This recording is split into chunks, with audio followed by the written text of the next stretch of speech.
صل على رسوله الكريم أما بعد أعوذ بالله من الشيطان الرجيم بسم الله الرحمن الرحيم إنما الخمر والميسر والأنساب والأزلام رجس من عمل الشيطان فاجتنبوه لعلكم تفلحون صدق الله العظيم. درود شریف پڑھ لیں. اللهم صل على محمد النبي الأمي وعلى آله وسلم تسلیما. میرے محترم بزرگوں اور عزیز ساتھیوں، اللہ رب العزت نے ہمیں تھوڑی سی جو زندگی دی ہے، اس تھوڑی سی زندگی کے اندر آخرت کی تیاری کے لیے یہ مختصر سی اور تھوڑی سی زندگی ہمیں اور آپ کو عطا فرمائی ہے. اور اس تھوڑی سی زندگی کے اندر اللہ رب العزت نے ہمیں ایسے مصائب اور ایسے امتحانات میں اور ایسی جم گھٹوں کے اندر ہمیں جوڑ رکھا ہے کہ ان جم گھٹوں سے اور ان ساری آزمائشوں سے اور ان سارے کانٹوں سے اور ان ساری مشکل گھاٹیوں سے نکل کر کے ہمیں اللہ تک منزل مقصود تک پہنچنا، یہ ہمارے لیے سب سے بڑی کامیابی کا باعث اور نجات کا ذریعہ ہوگا. اگر کوئی مشکل نہ ہوتی، کوئی کانٹے دار درخت نہ ہوتے، کوئی گناہوں کی منڈیاں آباد نہ ہوتی، کوئی آزمائش نہ ہوتی، تو پھر مزہ کیا ہے؟ کوئی بچہ بغیر امتحان کے پاس ہو جائے، اس میں کون سا مزہ ہے اور اس کے اندر کون سی کامیابی ہے؟ جہاں پہ امتحانات ہوں اور ان امتحانات کے بعد پھر کامیابی حاصل ہوتی ہے، پھر وہ مزہ ہے. ورنہ تو نمبرات ایسے ہی ملنے لگے تو پھر ہر جھول چھاپ کو جو ہے نمبر مل جائے، کوئی کامیابی کی بات نہیں ہے. ہر آدمی ایسے ہی MBBS اور MD ڈاکٹر وغیرہ بن جائے، ایسی ہی ڈگریاں حاصل ہونے لگے تو پھر کوئی بھی ہر گلی کا آدمی جو ہے ڈاکٹر بن جائے گا. لیکن امتحانات سے اس کو گزرنے پڑتے ہیں، محنت سے گزرنے پڑتے ہیں، حالات سے گزرنے پڑتے ہیں اور اپنی قربانیوں کو اس کو دینا پڑتا ہے، پھر جا کر کے کامیابی تک آدمی پہنچتا ہے، جب ہے مزہ.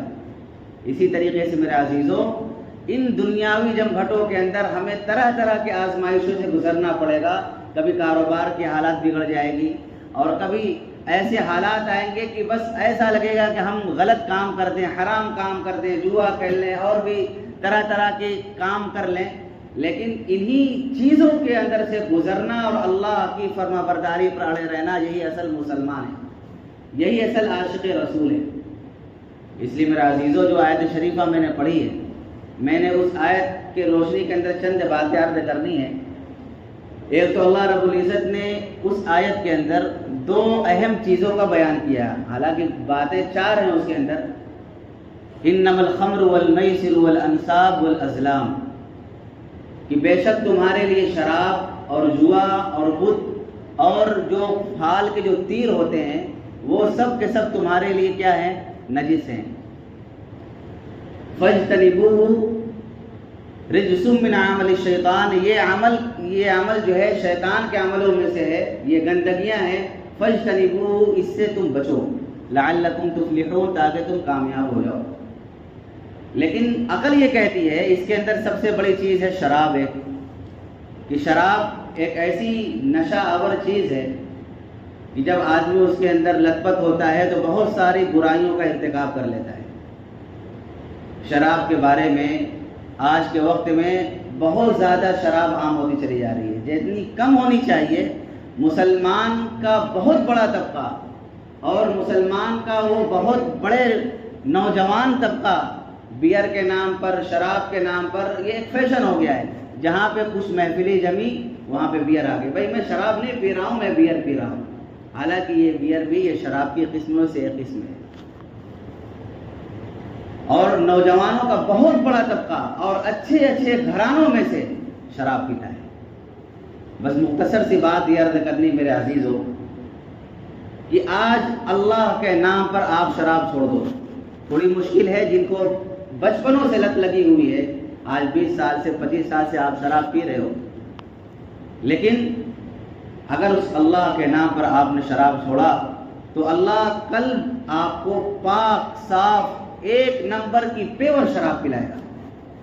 کل قیامت کے دن، کل جنت کے اندر مسلمانوں کو شراب پلائی جائے گی۔ اس کی قسموں کو بیان کیا، کہیں کہا کہ تمہیں نوجوان لڑکے خادمیں تمہیں شراب پلائیں گے، کہیں کہا کہ حور عین تمہیں شراب پلائے گی، اور کہیں تو یہ کہا کہ وَسَقَاهُمْ رَبُّهُمْ شَرَابًا طَهُورًا، کہیں تمہارا رب تمہیں شراب پلا رہا ہوگا۔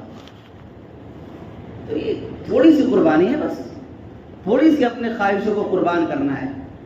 جب شراب کا حکم آیا تو حضرات صحابہ کرام شراب پیتے تھے، بناتے تھے، بیچتے تھے، شراب ان کی گھٹیوں کی، ان کی زندگیوں کے اندر شامل تھی، شراب ایک حصہ تھا۔ لیکن جب شراب کا حکم آیا تو کسی نے یہ نہیں کہا کہ ہم پلیں گے کیسے، ہم بڑھیں گے کیسے، ہماری نسل کیسے چلے گی۔ بس حکم آیا، اللہ اس کے رسول کے نام پر جو چھوڑا تو چھوڑ دیا، جو چھوڑا چھوڑ دیا۔ یہاں تک اتنا سخت حکم تھا، جن مٹکوں کے اندر شراب بنائی جاتی تھی وہ یہ چاہتا کہ اس کو دھو کر کے ہم اس مٹکوں کو، ان برتنوں کو استعمال کر لیں، اجازت نہیں تھی، اتنا سخت حکم تھا۔ آپ اس کو نہیں استعمال کر سکتے، آپ کو تو ان برتنوں کو بھی توڑنا ہے، دور دور تک اس کی رمق اور اس کی یاد تک نہ آئے، اتنا شدید حکم تھا۔ ایک صحابی تو ملک شام گئے تھے اور شراب کی تجارت وہ کرتے تھے، شراب لینے کے لیے گئے تھے، ایک سے ایک قسم کی شراب ملک شام ملتی، اور سارے پیسوں کی وہ شراب لے کر کے آئے۔ جب مدینہ جب پہنچے تو معلوم ہوا کہ شراب حرام ہو گئی ہے۔ یہ نہیں کہا کہ یہ تو سارے مال کو میں نے شراب لے لیا، حضور کوئی گنجائش ہو، کوئی گنجائش ہو جس سے ہم بچ جائیں۔ جب اللہ کا حکم آیا، اپنے نبی کا پیغام آیا، ساری شراب کے اندر برچھا مارا اور سارے مٹکوں کے اندر سوراخ کر کے سارے شراب کو بہا دیا۔ یہ ہے اصل عشق، اصل محبت، یہ اصل آخرت کے لیے جیا کرتے تھے، اللہ اس کے رسول کے لیے جیا کرتے تھے۔ میں پلوں گا کیسے میرا رب پالے گا، میں جیوں گا کیسے میرا رب جلائے گا، میں آگے بڑھوں گا کیسے میرا رب آگے بڑھائے گا، میں جس کے لیے مر رہا ہوں، میں جس کے لیے جی رہا ہوں، میرا رب ہے، میرا رسول ہے، اور کچھ بھی نہیں۔ لیکن ہم کہتے کیسے چھوٹے گی۔ اس لیے میرے نوجوانوں ساتھیوں، جن کے گھٹیوں کے اندر اور جن کی زندگیوں کے اندر کبھی کبھی کوئی پیتا ہے، اس کو بھی چھوڑو، ورنہ حدیث کے اندر آتا ہے جب آدمی شراب پیتا ہے تو اس کا ایمان اس کے پاس نہیں ہوتا، ایمان چلا جاتا ہے۔ جب شراب کی حالت میں ہوتا ہے ایمان اس سے نکل جاتا ہے، اگر اس حال میں وہ مرا، بہرحال اگر جو اس کی نماز جنازہ پڑھی جائے گی، لیکن حدیث کے الفاظ کتنے سخت ترین ہیں کہ شراب کی حالت میں مرا تو وہ ایمان والا نہیں۔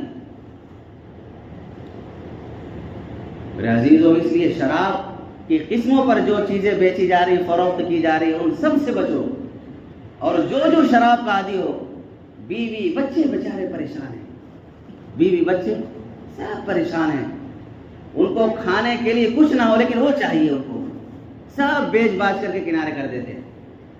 کتنی خطرناک چیز ہے۔ اور اسی طریقے سے جو